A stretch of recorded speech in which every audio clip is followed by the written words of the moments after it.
পাকা কাঁঠাল ফুরিয়ে যাওয়ার আগে কাঁঠালের স্বাদ ও গন্ধ অটল রেখে পাকা কাঁঠাল দিয়ে এভাবে বানিয়ে ফেলুন জ্যাম। পাউরুটির সাথে খেতে দুর্দান্ত লাগে। সকাল অথবা বিকেলের নাস্তায় বা স্কুলের টিফিন বক্সে দেওয়া যেতে পারে। বাচ্চাদের টিফিন বক্সের খাবার আর ফেরত আসবে না। আসসালামু আলাইকুম ভাই বোনেরা, কেমন আছেন? আশা করি যে যার অবস্থানে বসে এই ভিডিওটা দেখছেন সবাই অনেক বেশি ভালো আছেন। আলহামদুলিল্লাহ, আমরাও বেশ ভালোই আছি। আশা করি আজকের রেসিপিটি আপনাদের কাছে অনেক অনেক বেশি ভালো লাগবে। আর আমি কিভাবে এই পাকা কাঁঠাল দিয়ে জ্যাম বানাই দেখার জন্য আশা করি পুরো ভিডিও জুড়েই আমার সাথে থাকবেন। পাকা কাঁঠালের কোষের থেকে বিচিগুলো আলাদা করে নিয়েছি। দেখো, কাঁঠালগুলো পেস্ট করে নিব। দিয়ে দিলাম ব্লেন্ডারের জারে। তাই এখানে আমি পরিমাণ মতন পানি দিয়েছিলাম অফ ক্যামেরায়। তা পানি দিয়ে পেস্ট বানিয়ে নিয়েছি। আর পেস্টটা কতটা মসৃণ হয়েছে চালনি নিয়েছি, পেস্টটাকে ভালো করে ছেঁকে নিব।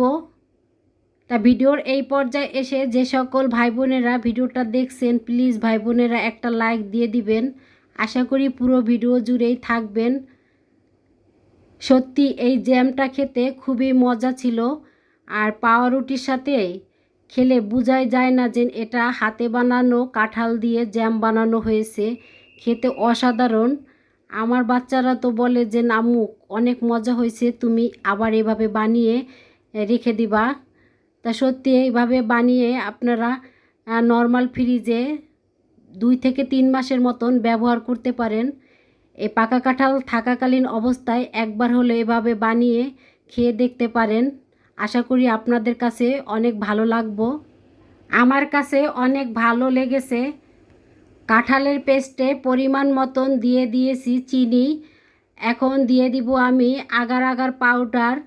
তা এখানে আপনারা জেলিটিন ব্যবহার করতে পারেন অথবা কর্নফ্লাওয়ারও ব্যবহার করতে পারেন। তা আমার হাতের কাছে ছিল আগার আগার পাউডার, সেটা দিয়ে দিলাম। দেখতেই পাচ্ছেন সামান্য একটু দিয়েছি, কারণ বেশি পরিমাণ দিলে এটা একদম জমাট বেঁধে যাবে। এজন্য এখানে আমি সামান্য পরিমাণ দিয়েছি। এখন আমি চুলাটাকে ধরিয়ে নিব। আর এভাবে আমি অনবরত নেড়েচেড়ে রান্না করে নিব। তা কালারের জন্য এখানে আমি দিয়ে দিলাম ফুড কালার। তা এখানে আমি অরেঞ্জ কালার 1 ফোঁটা ব্যবহার করব। আর এই 1 ফোঁটায় যেই কালারটা আসবে সেই কালারটাই খুব সুন্দর হবে। তাই এভাবে আমি নেড়েচেড়ে এটাকে রান্না করে নিব।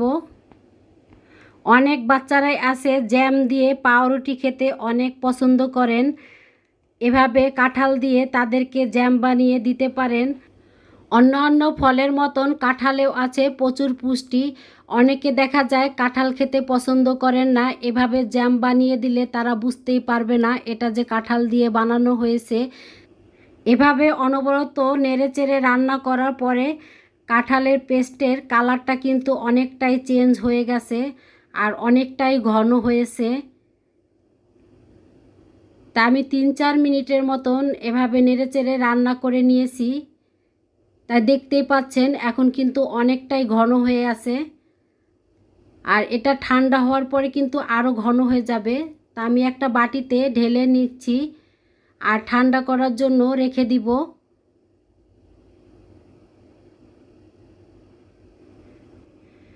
কাঁঠাল দিয়ে বানানো জ্যামটাকে ভালো করে ঠান্ডা করে নিয়েছি আর দেখতেই পাচ্ছেন এখন কিন্তু অনেক ঘন হয়ে গেছে। এভাবে বানিয়ে কাচের বোতলে রেখে 2 থেকে 3 মাস পর্যন্ত নর্মাল ফ্রিজে রেখে সংরক্ষণ করতে পারবেন। তা আমি 2টা পাউরুটি নিয়েছি, খেয়ে দেখবো। বানাইছি এত কষ্ট করে, খাবো না তা কি হয়? তা 2টা পাউরুটি নিয়েছি আর জ্যামটাকে খুব সুন্দর করে সব সাইডে লাগিয়ে নিচ্ছি। এই ভিডিওটা যখন করতেছিলাম তখন বাজে রাত 11টা। এজন্য এখানে 2টা পাউরুটি নিয়েছি, কারণ এত রাত্রে কে খাবে, এজন্য বেশি করে বানাই নাই। 2টা পাউরুটিতে মাখিয়ে নিচ্ছি।